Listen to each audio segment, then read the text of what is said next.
Hello, everyone. My name is Joe O'Neill. Thank you so much for joining us here on the All For United podcast. On this Thursday evening, no better place to be. I am surrounded by two wonderful Reds.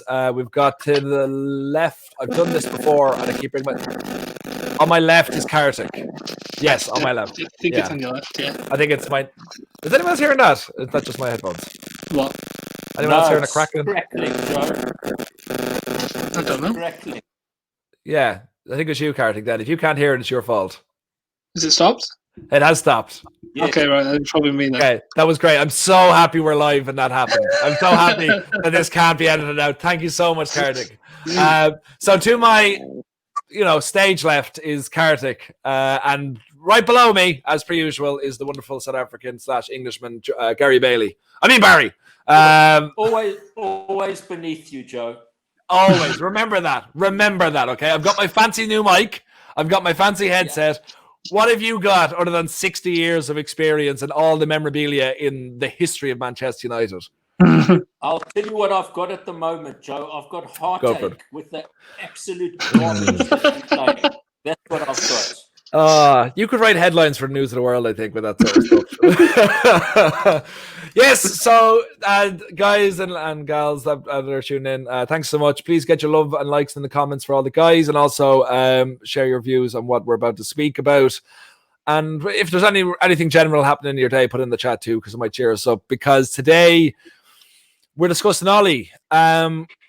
So we touched upon it on our Everton preview earlier on today, that it is...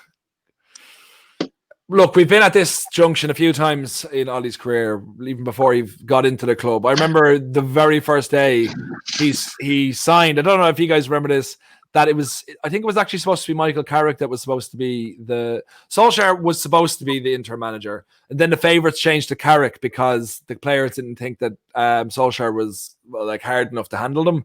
But then then it just flipped around and Carrick wasn't anymore, then Solskjaer was brought in. So even before he got the job, he was turfed out. I just kind of feel like this. Every time it's happened, I've always felt like low when you feel like it's coming to an end. But then it just kind of makes me I think I'm low for a little bit, but then I feel like, oh no, it's going to happen again. Then we get a good result, and it keeps going, and then we go on these crazy runs where we twice, I think we've gone at least 16 games undefeated. Yeah, a ridiculous amount of games scored in a row. I remember a couple of months ago we scored more than 5 goals or won by 3 goals or more in 5 games in a row. Yeah, and it's every time it was down, it just went back up. But like we were discussing earlier on, this just feels different. This feels like the end of the time at Mourinho, except I'm not happy for this to happen. I remember when Mourinho got sacked, I was in work. It was so funny. I work in a hospital, for anyone who doesn't know. And one of my colleagues came up to me, right? I was in a ward, and she just goes, "He's gone." And I knew exactly what she meant. And I jumped around, and then another person came around and was like, "He's gone." And we all held each other and jumped into the air. And then it just sort of hit us that it was like, we're in a hospital. People are dying. Joe, okay, I'm mortified. I am mortified that you treat your patients like that. There was definitely a family walking by with 3 members of staff cheering, going, "He's gone, he's gone, he's gone." That were just wow, we should have gone private. But yeah, I went into too much detail saying this is more heartbreak than because you wanted, of course you want every manager to succeed, and look, he's not gone yet, and we always hope, but it just sort of feels. But for you guys, even to start off with, where were you when it got announced that he came in, and how did you feel at that time? We'll say the actual permanent job. The permanent job. I think it was.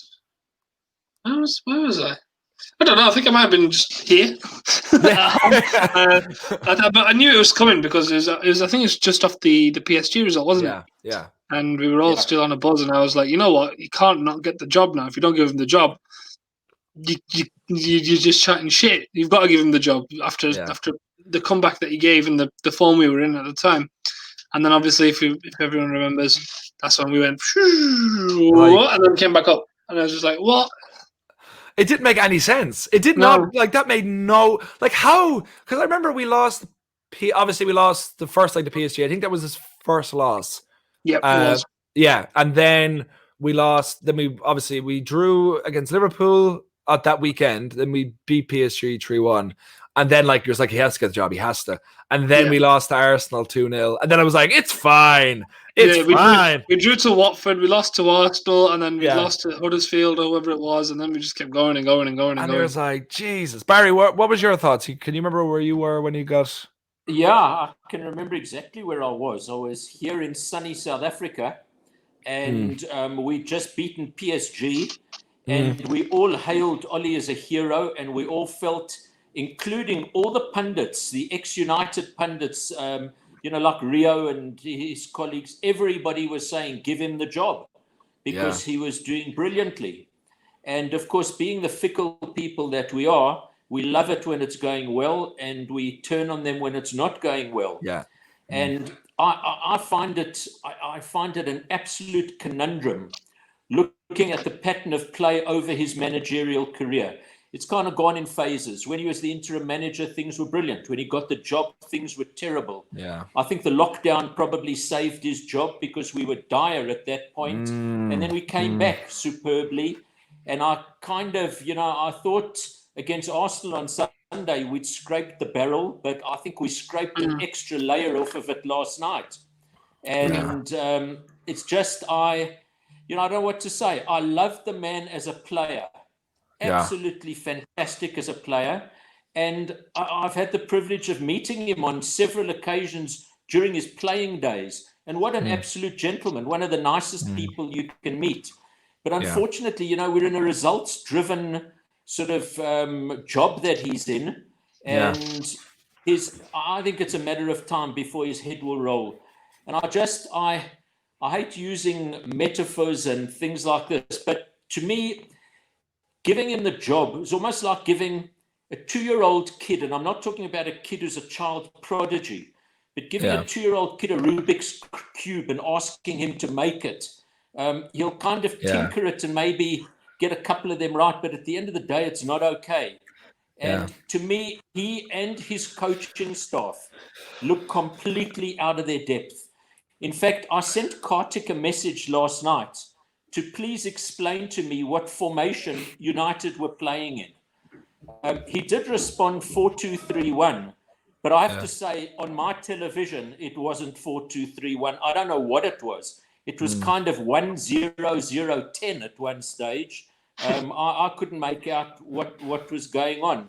Yeah. So I don't know. I think it's only a matter of time, and it grieves me because wonderful guy. I think he understands the club, but he's not getting it right.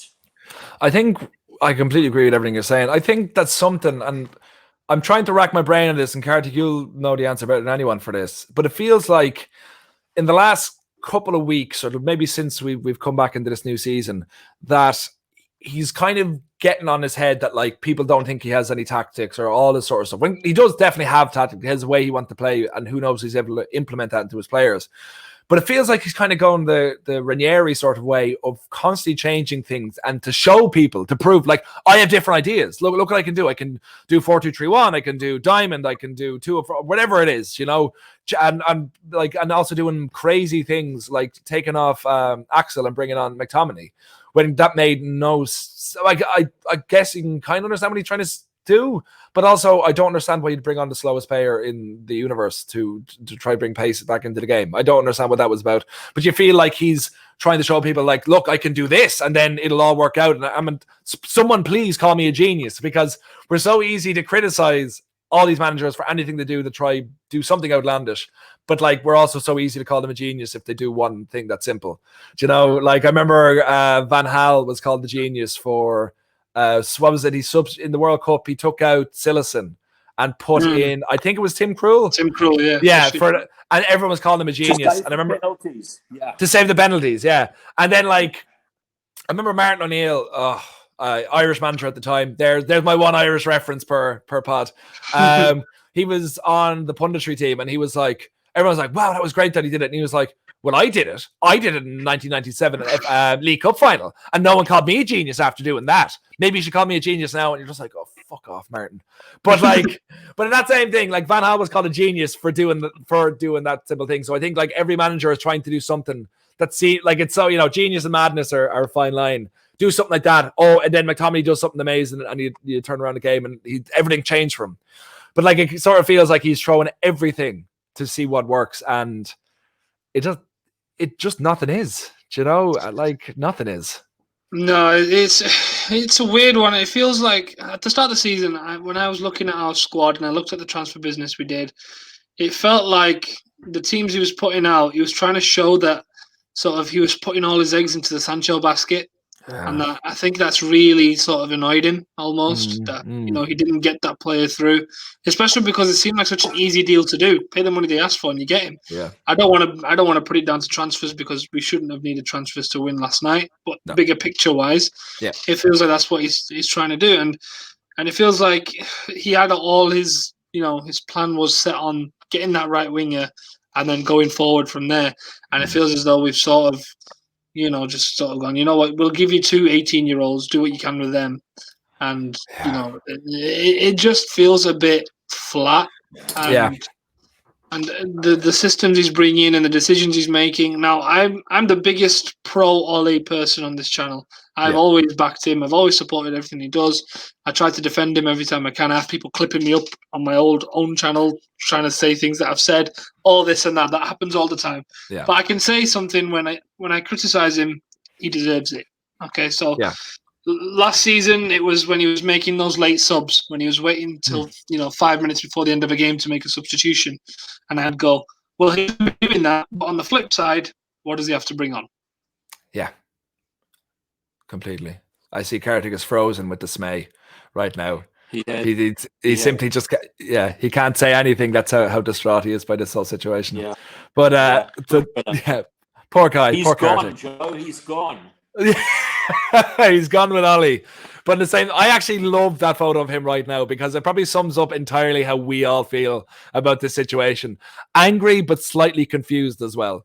But with this whole thing, like for you, Barry, is this when the turning point was for you? Well, I don't want to put words in your mouth. Is it for you? Is it just kind of done now? Do you feel he is a dead man walking?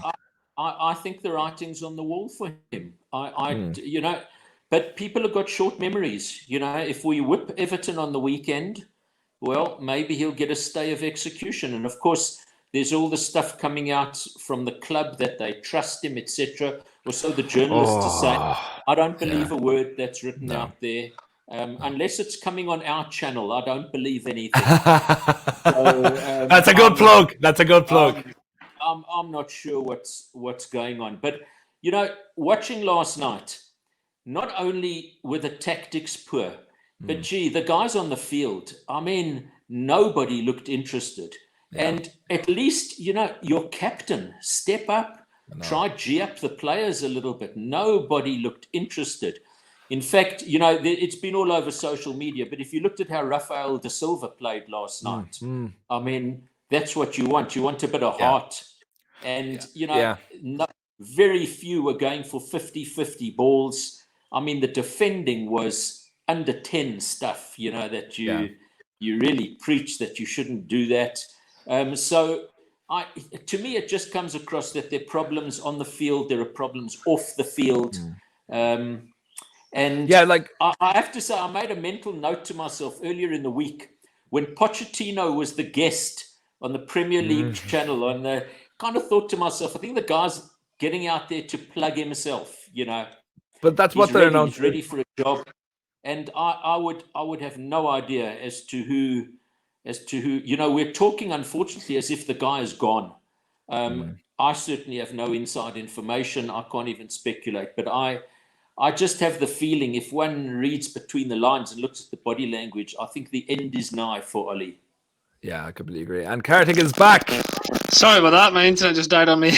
that is not, as long as you don't die, that's all we're happy about. Okay. Hopefully not. Hopefully not. Yeah, fingers crossed. But yeah, no, Barry, I completely agree with you. Like, if you looked at the players last night and even during the Arsenal game, I hate that phrase of like they're not bothered, they don't care. Like, I fundamentally do think. I think, like, not the same with the Mourinho, because like I often say Mourinho is a bully and like just not a good person. So I think I can understand the players just want him gone. You know, if there's a bully telling you what to do, I can understand dropping tools and being like, we need someone else in here. But I do feel that the players do respect Solskjaer as a man, maybe not as a manager. And I feel like last night and Sunday was just like confidence is gone. You know, and no matter what they try, their brains aren't working as they should do because they just don't believe in what they're doing. He looks a beleaguered. He looks a beleaguered figure. Yeah, he's sitting there kind like of on it's his just own. Hope's gone. He's bringing social distancing to a new level, and to me, he looks like a man alone. He really does. And I feel for him. I reiterate, I'd love him to do well. He's a hero. He's in the folklore of our club. But unfortunately, that doesn't buy you the manager's job on an ongoing basis. Yeah. I just like, and also, guys, please keep your comments coming in and stuff like that. They're really wonderful. And like, please like and share the channel, all that sort of stuff. But it kind of feels like, to go on a different strand idea of even why Solskjaer got the job. Because you're looking at around the top clubs in Europe now, there seems to be this branding of like giving a job to the old boys. And I feel that is all down to because it's probably worth more to have someone that's entrenched in your history running your club. Like, because if you look at it, there's no coincidence why you've got, Solskjaer, Champions League, won the Champions League 99 and also loads of leagues like babyface assassin. You have Arteta, the captain of Arsenal, when they won at least two FA Cups. Lampard, obviously, he's Chelsea's all-time top goal scorer. You've Ronald Koeman. Your mic again, Kartik. Oh, sorry. Yeah, you've got Ronald Koeman at Barcelona. He won them Champions League or the European Cup final in 1992. Gattuso isn't at AC Milan anymore. Gattuso was at AC Milan anyway. Yeah. Anyway, the same reason, like legendary figure at that club, Champions League winner with them. Who else? There's got to be more, is there? Zidane, Real Madrid. Zidane, Real Madrid. There you go. Won them the Champions League and one of the most iconic players ever lived. You kind of have to look at it and go, do you think the motivation to give him the job? There's obviously backroom stuff with the fact that Fergie and Bobby Charlton obviously really like him. They're unfortunately not Bobby Charlton as much, for reasons obvious as of last week. He's not involved with the club at that level anymore. But like Sir Alex Ferguson obviously has huge influence all over the club. He's one of Solskjaer's one of his boys. And then also the class of 92 have a growing influence on the club as well. They're all tight knit together. And then you have people in the media. Obviously they're going to go easier on them, so it's better for the club. But also having someone there that you can highlight as coming through the club and highlighting the history is probably worth a lot of money. So you have to look at it like probably from both sides, and he's cheaper too. Why he was even brought in the first place, it's just an interesting thought. I'd like to think anyway. It's one of those because I mean he was given the job as a temporary basis for the minute, and then it was because he started doing well that the conversation came up, and then we started thinking, well, maybe we need someone who knows the club to do a reset. Maybe we need that kind of a character to maybe not even take us to a title. But the constant conversation was he'll be the one that sets up the next person. So whoever comes in after him will have a squad ready to win the league. Something like that. Or it'll be 2 signings off. Something like that. And it was like, well, if Ole can come in and he can do a cultural reset, get our club back on track, get rid of some of the characters that we don't need around, that's fine. He's done his job then. Which he has, I think. And you have to think when he was given the job, it's not as if he's not had any experience. He's won league titles over in Norway. He was in charge of the reserves, let's not forget, at United. A very successful group of players that as well. I believe they won the FA Youth Cup with him. They did, yeah. And so he had some kind of merit there. And so he obviously knows at least within United, the culture and what it takes to win. So I don't blame him getting the job. It's just since he's come in, some of the things he's done haven't been true. And I think he's been guilty of almost trying to keep players happy. If you remember, I think it's easily forgotten, I think a lot of us say that Nemanja Matic is so key to the way we play, and he's so vital in that number 6 role. And we don't have anyone that can play his role. We need to replace him. But let's not forget, back in November, he was calling Ole out. He was telling it. He was, being really cryptic on Instagram, liking posts about saying Ole needs to go. He was going out in the media saying Ole needs to use some of his experienced players, i.e., himself. Yeah. And then Ole suddenly begins making him his number 1 player in midfield. And same with Pogba. There's always a feeling I get that he's trying to maintain a relationship with Pogba until he has to go. I feel like there's something with, I don't know, with Luke Shaw maybe, because he's been treated so badly with Jose Mourinho that maybe he wants to maintain a relationship there. Yeah. With Martial. All of these, it seems like he's almost trying to maintain relationships, and he's too scared to lose the dressing room almost. So if we're going for... Also, there's a point I want to make as well.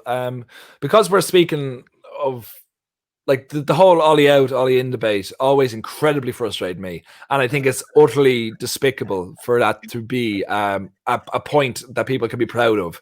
Especially Ole out saying, I want my manager gone. Because we got it the other night and we get it every so often. If you are like Ole out completely, that means you're either attention seeking or just a bad person, because you're looking for the club to fail. That's just it, because you can be proved right. All right, because what we do here, because we're not like, we're always going to be Ole in or whoever the manager is, unless they're an abhorrent human being. We're always going to be supporting the manager. And that's why we can celebrate our victories, but also take our defeats and properly analyze them, and give as much respect either way. We'll lose our minds a little bit when we have a great victory, like we beat Leipzig 5-0 or beating PSG, but we'll generally calm down a bit. But like, we will have an open forum debate with people who are willing to have a debate and not just coming on to get their rhetoric across, which is just, am and I right? I told you this would happen. It's like, no, you're not. You're just someone who is, I think, starved of attention. Yeah, I mean, you can be Ole in and also criticize the manager and think he might not be good enough. Like, I can say that I want Ole to do well and I want him to stay and I want him to fix this, but I can also say at the minute it doesn't look like he's good enough for the club. I can say that and still want him to do well.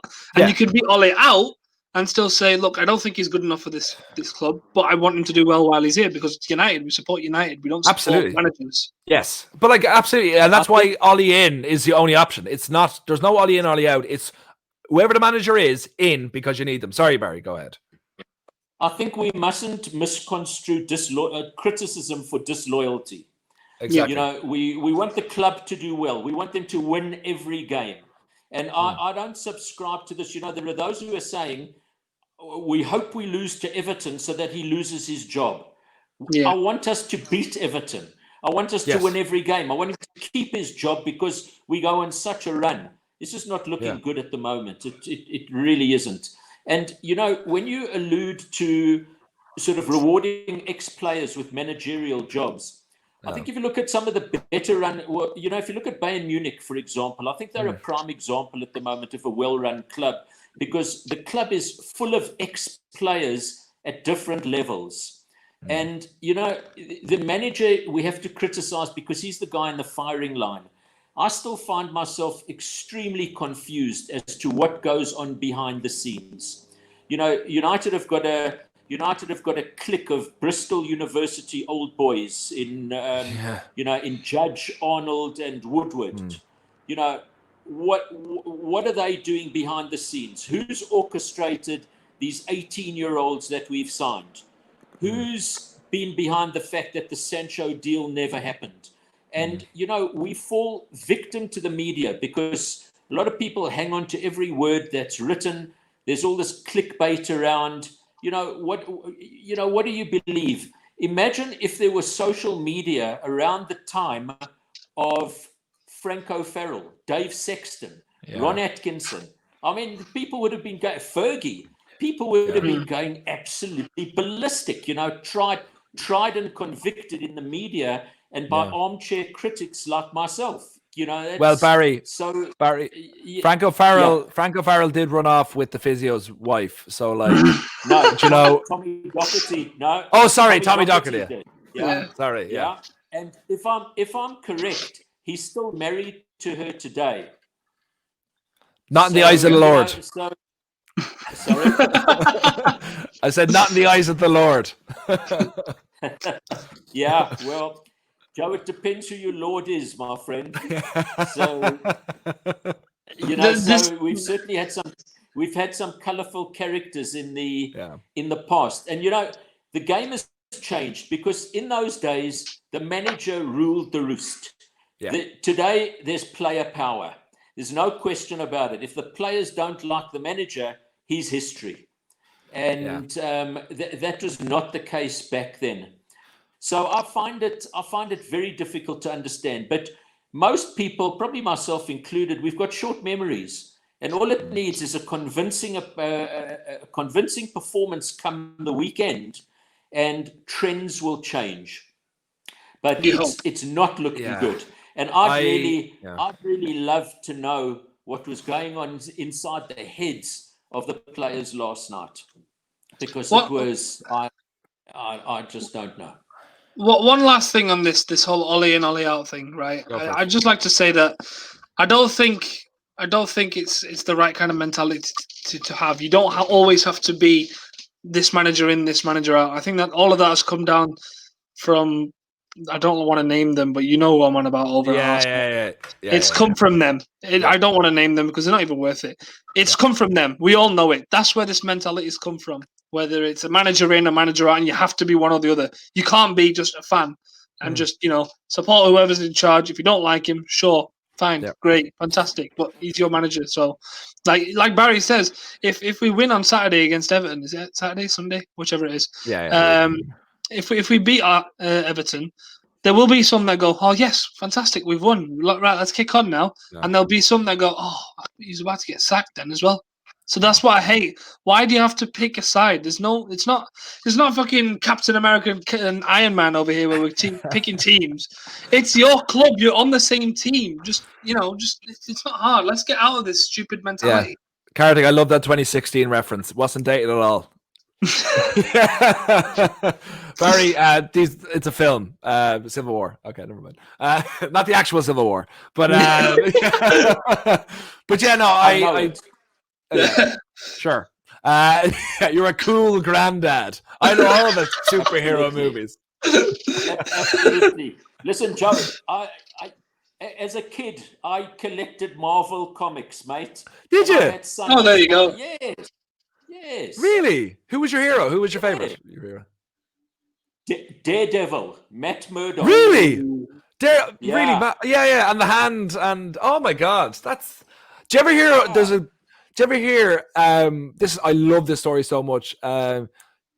Teenage Mutant Hero Turtles. Okay. Teenage Mutant Ninja Turtles. Okay, it depends what country you live in. It's Hero Turtles. Michelangelo, Leonardo, Raphael, and Teenage Mutant Hero Turtles. Yeah, depends what branding, because that's a lot of I swear. Yeah, it depends on where you watched it. It depends on what way you got it. It's either Ninja Mutant Hero Turtles or Ninja Mutant. Comments, back me up here. No, don't back him up. Don't back him up. Back me up here. It's not Teenage Mutant Hero Turtles. Okay, fine. Anyway, continue on to my actual point, but thank you so much on getting down to the nitty-gritty details. That's why you're our resident tactician. But those certain amphibians were created in the universe, in the comic universe, by the same is it acid, is a point, whatever you call it, radioactive material that blinded Daredevil. But because of licensing, because obviously these certain amphibians were created after Daredevil, they couldn't say that they're from the same thing. So there was a kid in the background of the panel where they were created that is after being blinded, but you can't really see. He's like in the distance. But they always kind of said it was like an open secret that it was the same thing. So there you go. You're welcome. I swear there was a Spider-Man Ninja Turtles, Hero Turtles crossover at some point. No, since then there's been loads, but since the licensing is since they become like mass media popular, like Batman has fought them. Do you know, everyone? Really? Batman kicked their head in. It begs the question, and that is, what in the name of Hades do the Teenage Mutant Hero or Ninja Turtles have to do with Man United? I was just getting to that point, actually. Because we beat a Ninja Turtle a couple of weeks ago in Paris. Yeah. Yes, there we go. It's that. We'll say that was it. That's what my point was. Thank you for saving me, Kartik. I had nothing there. I was getting comfortable in my seat to absolutely faff my way out of that one, but you saved me. So very much appreciated. But back to, I guess, the real conversation. So I'll say, look, I kind of do feel it's across the board that it's writing, like, it is just a matter of time. Like we were saying earlier on today, that if we could win every game from now till, we'll say, January, like literally every game 3-0, and if we then in February lost maybe 2 out of those, it would still be Ollie's, he's lost it, whatever. I kind of just feel no matter what, it's going to be there. That energy is going towards it. And I do feel like, Barry, you said earlier on, I think you said it on this, or was it prior to being on this, but that the fact that Poch was on Monday Night Football this week, and Carragher was saying that it took him, like, he's been waiting so long to get him on. I feel like he's been out with the public eye for so long. I don't know what jobs he's turned down, but he's still open. Like, the fact that came in this Monday when he could have literally come whenever he wanted, leads me to believe that he wants to put himself back in the public eye, and changes are afoot. Mate, he's been waiting for that United job. Like, yeah, I think it's so obvious now. Also, I remember, I believe it was Andy Minton who said this a couple of years ago, that the Glazers, I think I said this on the channel as well a couple of months ago as well, that the Glazers are crazy for Poch. Really? Like, because everything he's done at Spurs, and I think that's been highlighted as well, like they brought, basically, it was like Monday night was like his I was about to say audition. What is the real world audition? Is a job interview. He was like doing and like a job interview for United fans, because they showed like what he'd done with such little money at Spurs and stuff like that. But that's what they're crazy about at the Glazers, is how to get, because that's what Ferguson was great. I know he broke the transfer record a few times, but he always kept it quite low. But like, to be fair, that was after the Glazers came in. Yeah. To be fair, but like, it's what was I saying? The job interview. Yeah. But basically, they want him to come in because spend so little, get so much, hugely respected, and that's why you just kind of feel like they'll pay off early. They'll do what they have to do. They're just looking for looking for the reason. I said weeks ago that it was going to be the 12th of December was when he'd lose his job. Because that's against Leeds. It's around the same time Mourinho was sacked. It works narratively, that everyone, because they're a big rival that we should be beaten, they turn against us. But I feel like it's just been hastened now because we've been such a shit show. So is it like there's 2 managers out there realistically that we can get? One of them is Poch and the other one is Allegri. I figured you go with that. I think that we have Poch and Allegri will go to Chelsea when Lampard eventually gets sacked. I think that seems about right. Well, what are your thoughts? Is it Poch? Is it inevitable? Like, Barry? Yes, it is not inevitable. Yeah. But go on, Barry. I think it's inevitable, but we may just get a surprise, and there might only be a couple of guys out looking for work, but at the end of the day, money talks. And United's a very attractive job, despite what's going on there at the moment. So I think that they probably have the ability to attract many other managers should they wish to do so. But realistically, those are the names that are being bandied about. But I can't even venture a guess. Who would you? But Barry, yeah. Who would you? Who would like? Who are these managers? Yeah. Who realistically, if I could get anybody on the planet? No, but realistically, okay, realistically. Yeah, Kartik.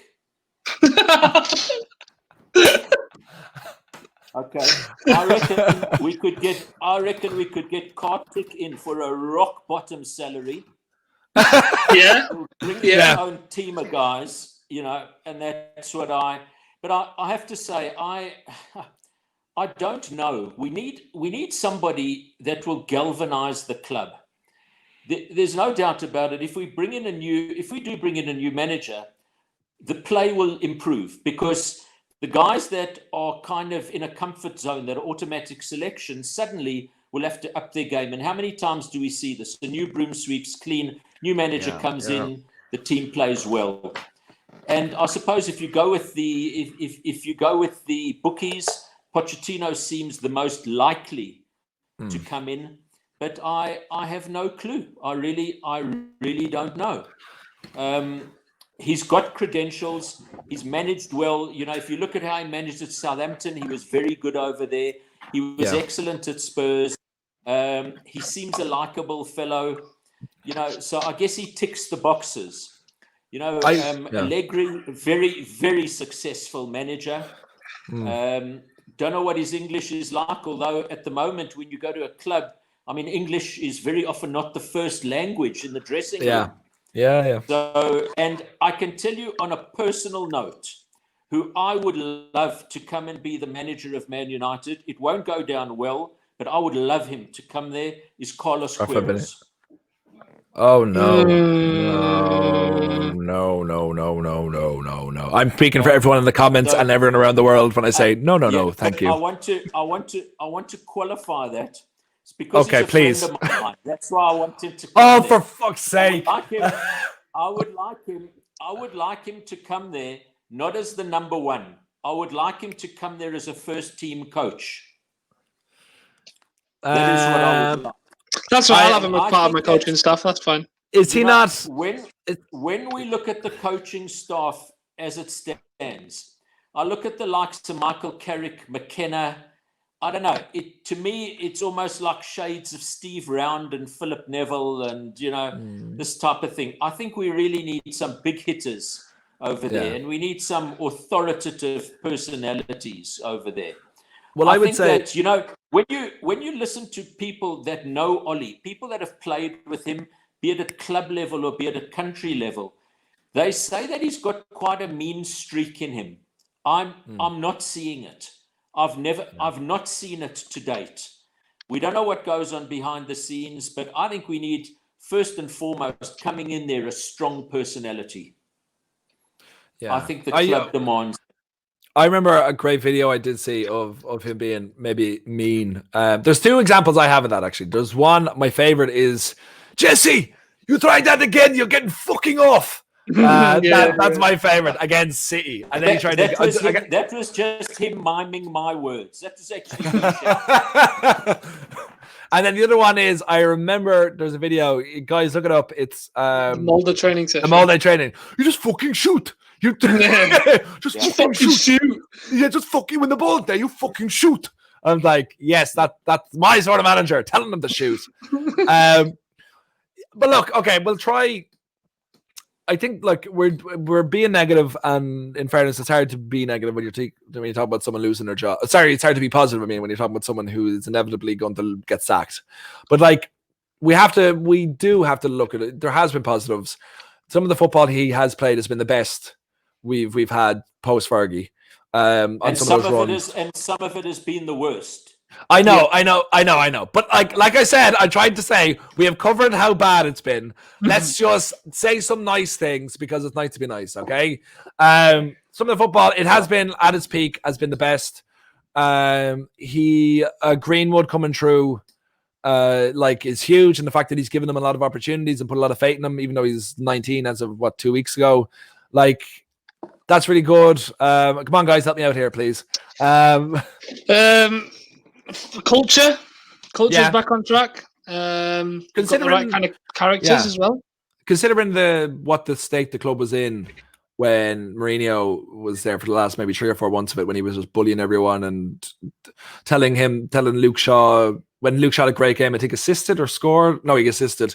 Said that was because of my brain in Luke Shaw, like stuff like that. So like the fact that it's gone from that to people like the good thing you can say about when everyone's heads are up, all right, which shows that hopefully, well, whenever the next manager comes in, whoever that might be, that like once they know how they click, which is when their heads are up and they're playing well, like it's very difficult to beat them. Like we can go on great runs, we can do a lot of wonderful things when everyone is in good form. And and it shows how good the players are. But then the problem is when we're not in good form, we can literally lose to anyone. Yeah. And we can lose to anyone miserably as well. So that, you can say that has he done a good job overall? I'd say he's done an okay job. Okay job. I think it's fine. He's kept us afloat and corrected things that needed correcting, and he's made sure we don't sink in the process. And I think that's all you can ask for. He was never going to win as a league, I don't think. I'd have loved him to. I don't think anyone would have said no to watching Ole Gunnar Solskjaer lift a Premier League title. I mean, that was the dream. But it doesn't look like it's going to happen. But he has done an okay job. If you look at it overall, he's got rid of players that none of us wanted. He's still trying to get rid of some of them. And he's rebuilt the squad. And now we've got a decent young squad that any manager can come in now, pick up and go, right, okay, I want to make this change and that change, and then let's go. The squad is actually, you would have to say, is perfect for Poch. Do you know what I mean?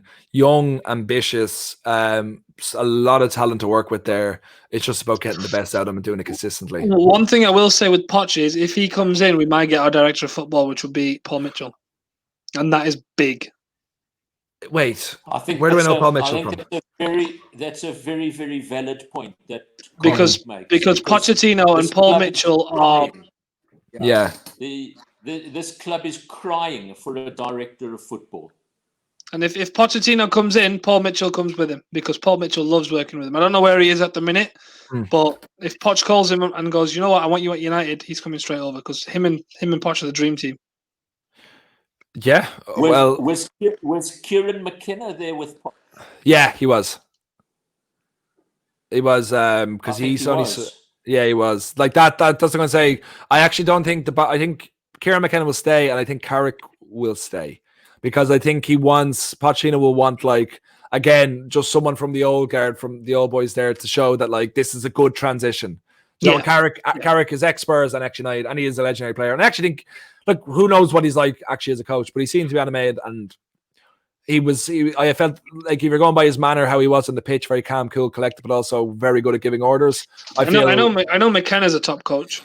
Yes, he is. He is, world-renowned top, so we need to make sure we keep him.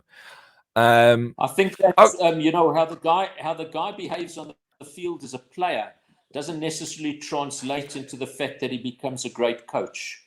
I'm not sure you can marry those two together. He would certainly earn respect from his playing days, but I'm not sure about his coaching abilities. I think prime example might be Gary Neville. Well, I think there's a lot more issues just Gary Neville as manager of that club. That was hilarious. When I remember tweeting her on Facebook that day, Gary Neville took over Valencia. Next Man United manager? Question mark. I was just wasn't meant to be. No. But if you look, we can talk down the club, I think, because there's so many similarities between Man United and supporting Man United and supporting Ireland is just misery constantly because the managers that we appoint are always who we think the fans want, every single time. Okay, we think. Well, yeah, I think maybe you can say maybe about Van Gaal, but we definitely were made to believe we wanted Moyes. We were led to believe that was because it was a Sir Alex recommendation thing. Exactly. Oh yeah, let's get behind him. Yeah, absolutely. Oh god. I don't know about you guys, but back here we always thought that Moyes would be appointed when Sir Alex retired. Yeah. We always touted Moyes. And if you go back to when Fergie appointed as his assistant my friend Carlos, he actually tried to get Moyes first. Moyes was his first choice to be his assistant. Oh, really? But he joined Preston. Yeah. You're a little bit off. You're a little bit off, Barry. It wasn't Carlos Queiroz. It was Steve McLaren. It was 1999 because that's when he joined Preston. Sorry, I beg your pardon. Yeah. You're quite right. Yeah. Yeah. Sorry about that. Don't let it happen again, Barry, okay? Can we delete that from the program, please? No. Everyone has seen it now. Everyone has seen it, and everyone watching now is laughing at you, Barry. Who do you think you are mixing up Steve McLaren and Carlos Queiroz? The very idea, Barry. Absolutely. Absolutely. But I'm going to check up on that. I'm not sure you're right about that. Okay, if I am right, which I definitely am, you have to give me your most precious memorabilia you have. Okay. I was going to say that if you're correct, Joe, I will treat you to whatever dinner you want with as much Guinness as you want. Oh my God! Yes. Johannesburg, here in Johannesburg tomorrow night.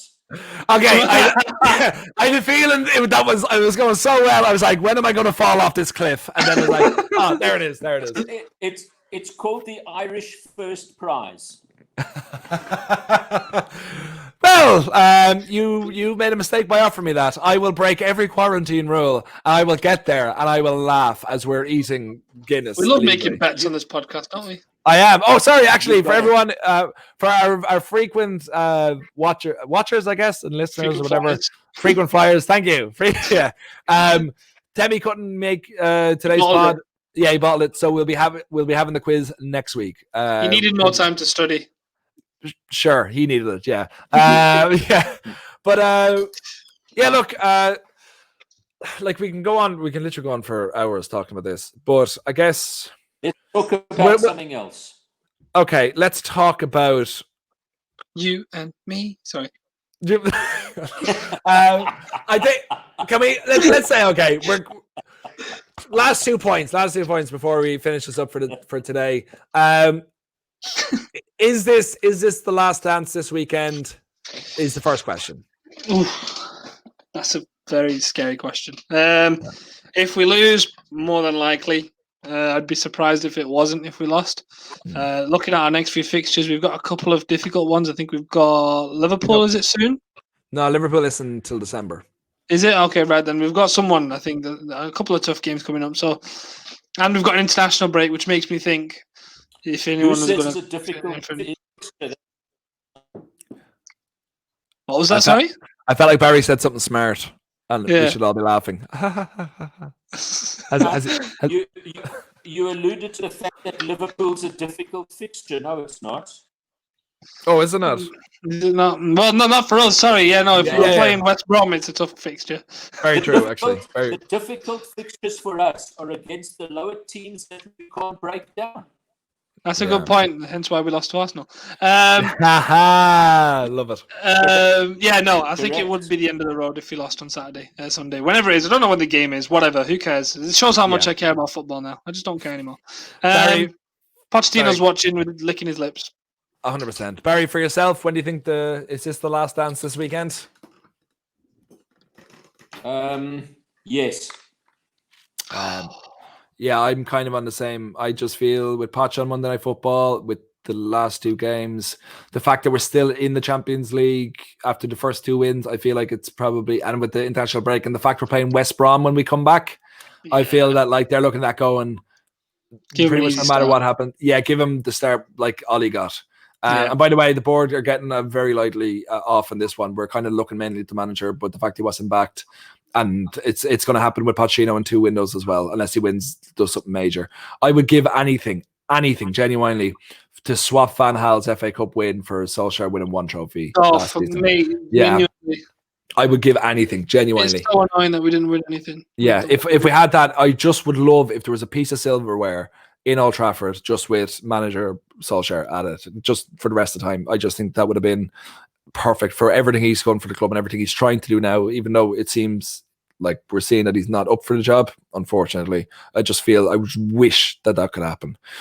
But to end on a positive note, and guys, please, thanks for sticking with us throughout this whole thing.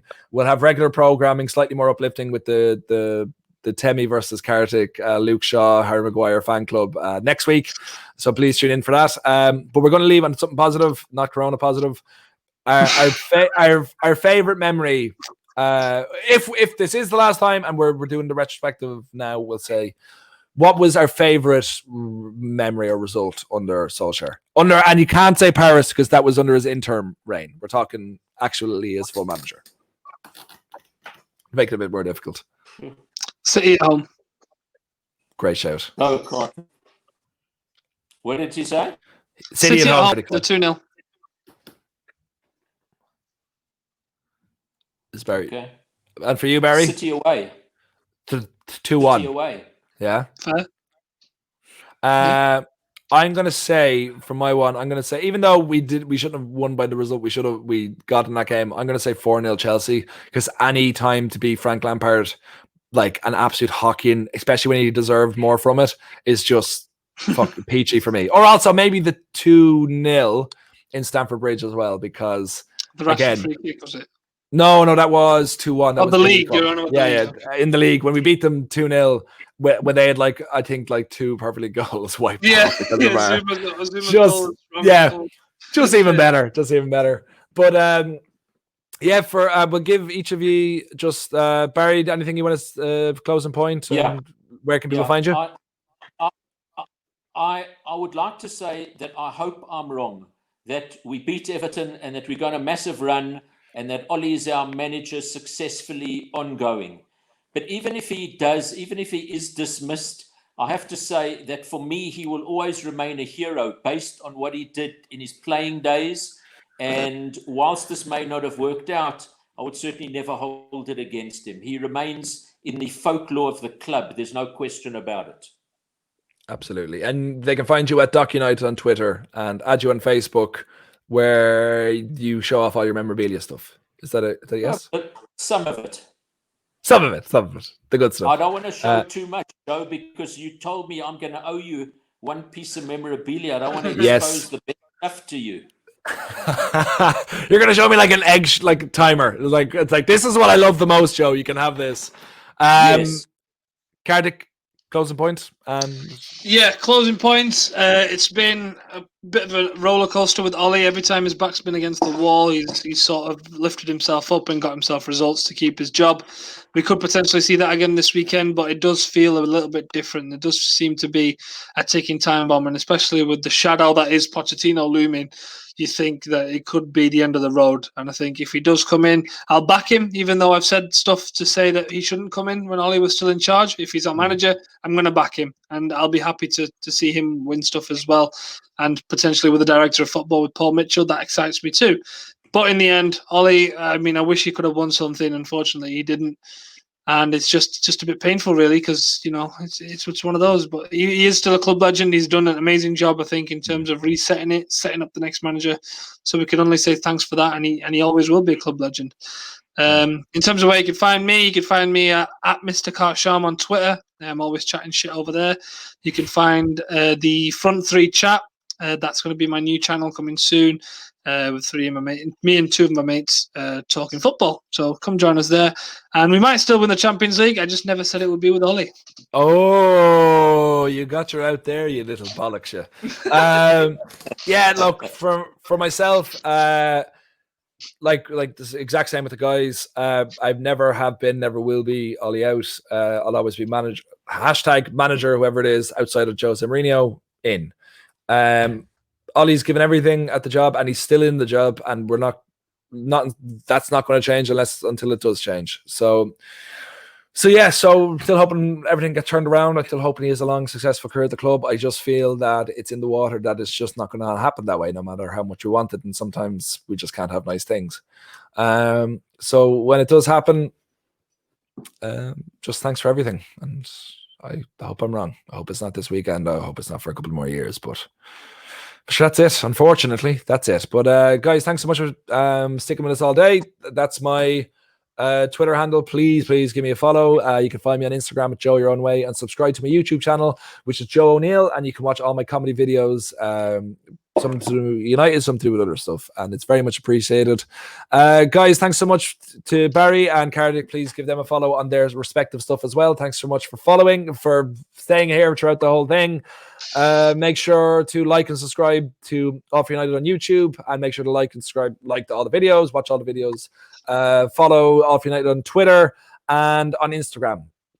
And you're a bunch of legends, and this is the outro. So we're going to win the Champions League. We're going to win the Champions League. With who? At a canter.